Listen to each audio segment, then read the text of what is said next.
Hello guys, स्वागत है आपका एपिसोड नंबर 25 में। चलिए अपने एपिसोड को स्टार्ट करते हैं। तो लेवल अप के एपिसोड जो है वो आने वाले हैं कुछ ही टाइम में, यानी कल परसों में मैं उसको अपलोड कर दूंगा, या फिर अगर कल नहीं कर पाया तो परसों कर दूंगा। अभी के लिए रोड टू हेवन को एंजॉय करो और एपिसोड को स्टार्ट कर दे। एपिसोड की स्टार्टिंग में वो जो लड़की यानी होंगलिंग होती है चिल्ला रही होती है और कह रही होती है जियांगली। जियांगली के मुंह से खून निकलता है तो वो लड़की कह रही होती है जियांगली क्या तुम ठीक हो, क्या तुम्हें कोई दिक्कत तो नहीं हुई, फिर तुम्हारे मुंह से यहाँ पे क्यों खून निकला, फिर तुम यहाँ पे ऐसा क्या कर रहे थे जिसकी वजह से तुम्हारे मुंह से खून निकला। जबकि वो जो लड़की होती है वो उठते साथ ही अपने पास से नाइफ निकालते ही जियांगली के ऊपर हमला करती है। अब जियांगली काफी ज्यादा कमजोर होता है तो उसके हमले को ब्लॉक नहीं करता तो यहाँ पे जो लड़की होती है वो आगे बढ़ती है, उसके हमले को ब्लॉक करती है और कहती है कि आखिर क्या करने की कोशिश करी हो तुम, हमारी जियांगली के ऊपर ही हमला क्यों कर रही हो, क्या तुम भूल गई कि यहाँ पे इसी लड़के ने यहाँ पे तुम्हारी जान बचाई है और तुम इसी को मारने की कोशिश कर रही हो। तो लड़की यहाँ पे माफी मांगती है और यहाँ पे कह रही होती है कि सॉरी, मैं यहाँ पे जब जागी और मेरे यहाँ पे कॉन्शियसनेस वापस आई तो मैं यहाँ पे मेरा कंट्रोल नहीं था, तो इस वजह से मेरे को कुछ समझ नहीं आया और मैंने इस लड़के पे गलती से हमला कर दिया, इसके लिए माफी मांगना चाहती हूँ। होंगलिंग फिर से बोलती है कि देखो तुम्हारी हमने अभी जान में चाहिए, तुम ऐसा हमारे साथ बिल्कुल नहीं कर सकते। जबकि लड़की कह रही होती है कि हाँ मैं माफी मांगती हूँ इस बात के लिए, मेरे को माफ कर दो। फिर वो यहाँ पे जब होंगलिंग की तरफ ध्यान से देखती है तो वो पता चलता है उस लड़की को कि यहाँ पे ये जो लड़की है वो क्विंगशिंग जाओ फैमिली से है और ये असल में जाओ होंगशन की, या बोल सकते हो वो है, यानी कि उसकी कजन सिस्टर। होंगलिंग भी हैरान होती है जब वो यहाँ पे बोलती है कि वो होंगलिंग को जानती है, तो इस वजह से जो होंगलिंग होती है बहुत ज्यादा हैरान होती है और कहती है कि अगर तुम्हें ये सब कैसे पता कि मैं क्विंगशिंग जाओ फैमिली से हूँ। वो लड़की कहती है कि मैंने सिर्फ गैस किया, पर असल बात यह है कि तुम यहाँ पे होंगशन से बहुत ज्यादा ही मिलती है, तुम थोड़ी बहुत उससे मिलती है, तो मैंने यहाँ पे गैस किया कि हाँ तुम यहाँ पे उससे वही हो सकती हो। होंगलिंग कहती है क्या तुम मेरी कजन को जानती हो, जबकि यहाँ पे वो लड़की कहती है कि अच्छा तो वो तुम्हारी कजन है। तो वो लड़की कहती है तो अच्छा वो तुम्हारी सिस्टर है, तो इसका मतलब है कि तुम शायद से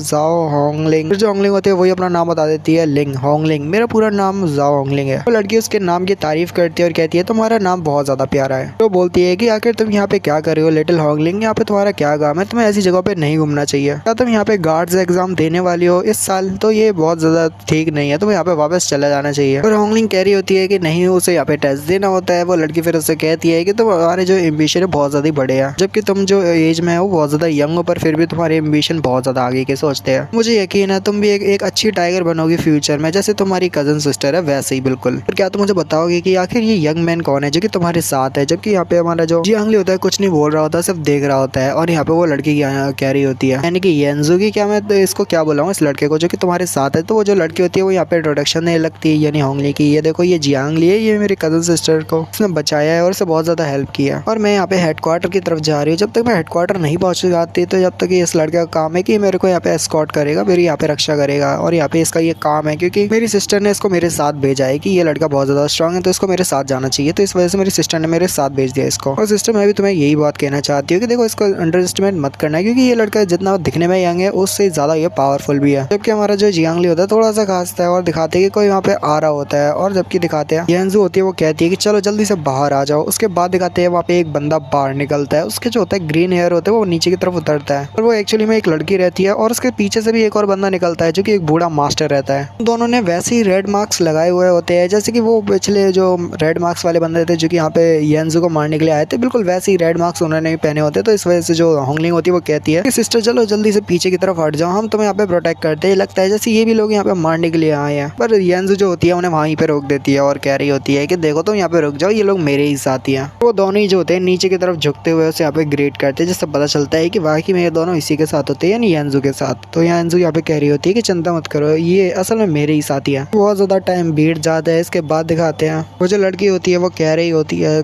थोड़ा समय बीत जाने के बाद कि मेरे को पेपर और इंक चाहिए। इसके बाद दिखाते हैं वो जो लड़का होता है कोई बूढ़ा मास्टर अपने पास से कोई स्क्रोल वगैरह निकालता है और साथ ही एक तलवार या कोई ऐसी चीज जो कि बहुत ज्यादा शार्प होती है उससे अपने ब्लड को निकालता है और इंक और साथ ही पेपर को वहाँ पे लगाता है। और ये दिखाते हैं वो जो लड़की होती है वो यहाँ पे अपनी उंगली से यहाँ पे कुछ करती है और कुछ साइन वगैरह बनाती है, और साथ ही जो जेड सील रहती है उसके ऊपर भी हाथ रखते हुए वहाँ पे कुछ ऐसे करके कुछ लिखने लगती है, और वहाँ पे उसके ऊपर कुछ लिखने के बाद कहती है कि ये लो। वो जो लड़की होती है होंगलिंग जब उसे देखती है तो वो कह रही होती है ये तो डीमन एडिकेटिंग प्लज है, और वो पता नहीं क्या रहता है बता उससे। वही लड़की येंजू वो कह रही होती है कि मेरे को यहाँ पे उल्टा तुम्हारा शुक्रिया करना चाहिए क्योंकि तुमने मेरी जान बचाई है, तो मेरे लिए तुम्हारे लिए मतलब तुम्हारा वैसे भी रिपेयर करना था, तो इस वजह से मैं यहाँ पे तुम्हें ये देना चाहती हूँ क्योंकि तुम यहाँ पे हेडक्वार्टर जा रही हो तो ये तुम्हारी मदद करेगा और तुम वहाँ पे आसानी से जा सकती हो। तुम वहाँ पे पहुंचने के बाद भी कोई दिक्कत नहीं होगी क्योंकि ये सिस्टर येन के साइन है। वो वहाँ से चली जाती है और हमारी जो वो लड़की होंगलिंग होती है जाते जाते कह जाती है कि सिस्टर हम दोबारा जरूर मिलेंगे, तुम्हारा शुक्रिया हर चीज के लिए। जबकि सिस्टर भी उसे सिया करती है और यहाँ पे दिखाते हैं सभी के जाने के बाद जो यहाँ पे लड़की होती है वो सीरियस हो जाती है और वो लोग भी जो होते हैं उसके उसके पीछे खड़े वो भी सीरियस होते हैं। कुछ टाइम बाद वहीं तक चलने के बाद वो जो लड़की होती है यानी येंजू वो बोलना शुरू करती है और कहती है कि तुम, वो जो लड़की होती है वो यहाँ पे कह रही होती है क्या तुम दोनों उस लड़के को मार सकते हो, अगर मैं चाहती तो तुम क्या उसे मार सकते थे, क्योंकि इतने समय से तुम यहाँ पे वो मेरे को छुप के देख रहे थे, मैंने यहाँ पे उस लड़के के ऊपर हमला किया पर तुम दोनों ने उस लड़के के ऊपर हमला क्यों नहीं किया, तुम बस मेरे को छुप के देख रहे थे, ऐसा तुमने क्यों नहीं किया, मुझे जरा ये बात का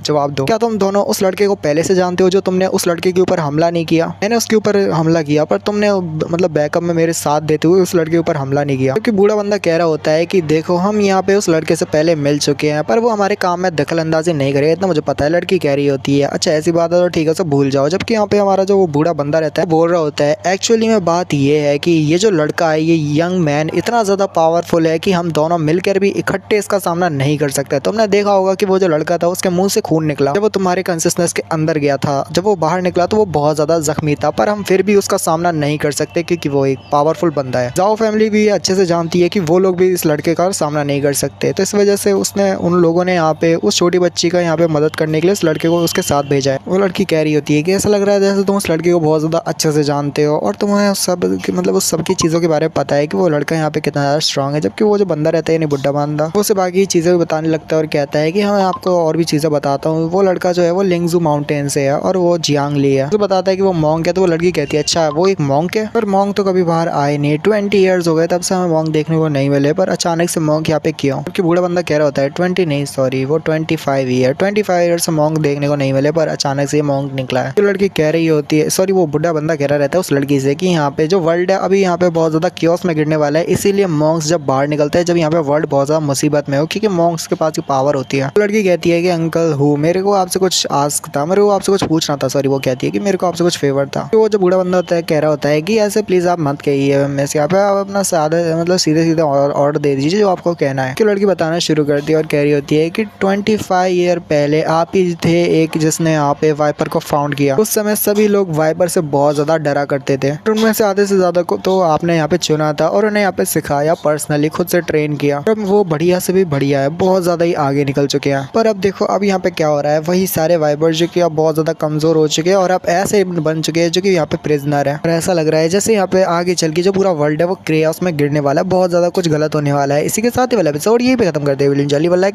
मिलती है वीडियो में, गुड बाय।